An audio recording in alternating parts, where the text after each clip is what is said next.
Harbor-based aircraft carriers were at sea during the attack on December 7. By the spring of 1942, they had ravaged the Japanese fleet in the battles of the Coral Sea and Midway. At Midway alone, the Japanese lost 4 carriers and over 300 planes.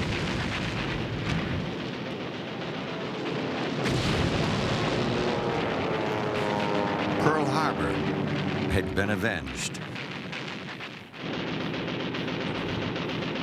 In just 6 months, the tide of war had changed dramatically.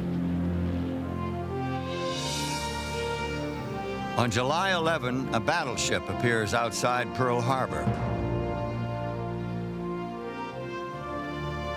She is the USS North Carolina, the first American battleship to be commissioned in 18 years. The largest, most modern of all American warships. It has taken nearly 8 years to design and build her. The North Carolina would soon be in the thick of battle. But on this day, the majority of her crew lined the decks to see the damage kept secret for 7 months.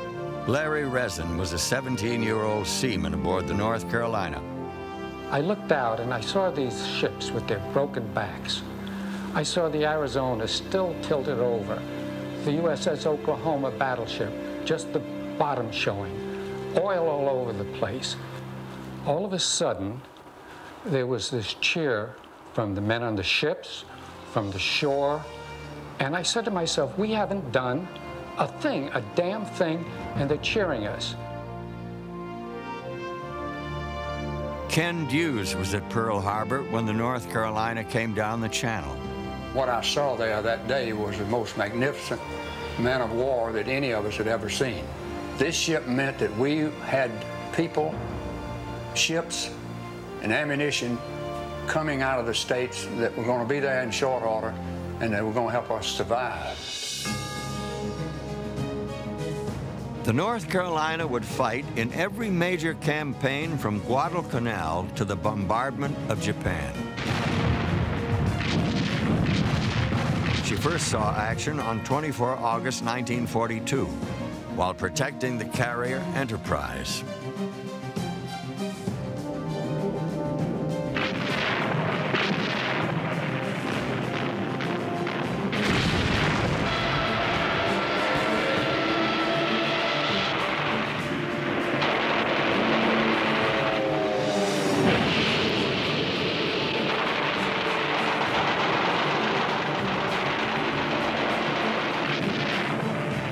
Her performance was remarkable, since at the time she had none of the 40mm anti-aircraft guns with which she would later be equipped. At one point, 6 dive bombers were driven off by her primitive 20mm deck guns. And by day's end, she had shot down 7 planes and assisted with 7 more. As the war progressed, the North Carolina bristled with anti-aircraft guns. In her lifetime, the North Carolina's guns served her well. She earned battle stars for 15 campaigns. 9 times she shelled enemy positions ashore. She sank a troop ship, destroyed at least 24 aircraft, and defended American carriers against scores of attacks. In 1942, the North Carolina was a symbol of America's new strength in the Pacific. She would soon be joined by 6 of the 8 battleships the Japanese thought they had destroyed at Pearl Harbor. At Guadalcanal, the carriers Enterprise, Saratoga, and Wasp were joined by the North Carolina, Washington, and South Dakota. Roosevelt Flinard served aboard the North Carolina.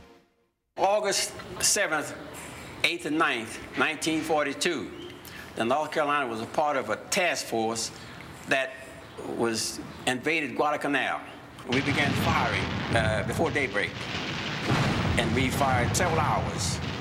after we bombarded the island a while, then the planes came in for bombardment. We backed out. The American carrier-based aircraft made certain that the Japanese would not reinforce their positions on the island. So our role was to protect the carrier from any other carrier planes and other ships that were in the area. Our job in the magazine was to get powder and shells up to the gun. We were sealed in. We were 3 or 4 decks down in this magazine. We would have to really work hard when it was an air attack because the 5-inch guns were shooting bam, bam, bam real fast, and we just had to get the powder up there to them. The men shut up in the North Carolina and in other battleships during an air attack could track the Japanese planes coming closer and closer by listening to the guns. First the 5-inch, then the more rapid 40mm, and finally the deck-mounted 20mm as the planes that survived came within close range. Fall 1942. The battle for Guadalcanal wears on. The Japanese send one of their most powerful battleships, the Kirishima, to bombard the American air base at Henderson Field. On the nights of 14 and 15 November, between Savo Island and Guadalcanal, the battleships Washington and South Dakota engage in a gun duel at point-blank range with the Japanese force. The South Dakota is severely damaged, and the 4 American destroyers accompanying the 2 battleships are disabled in 20 minutes. The destroyer Preston took several direct hits before she sank. Her combat cameraman, Robert Reed, was thrown into the water. For nearly 3 hours, he watched the action. It was a duel between the Washington and the Kirishima. The Kirishima was outgunned. Her 14-inchers could not penetrate the Washington's steel-armored belt. The 16-inchers of the Washington did penetrate the 14-inch belt of the Kirishima and spelled her doom. She apparently burned and exploded until she finally went down, according to the battle reports, around 3 a.m. or 3:30. Throughout 1943, the Allied offensive grows ever stronger. American technology and training overwhelm the enemy.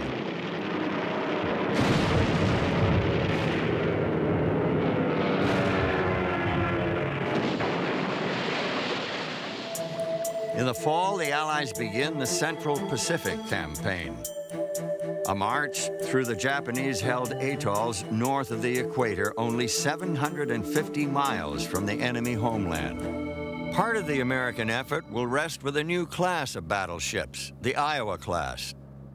The Americans had long been wary of Japanese plans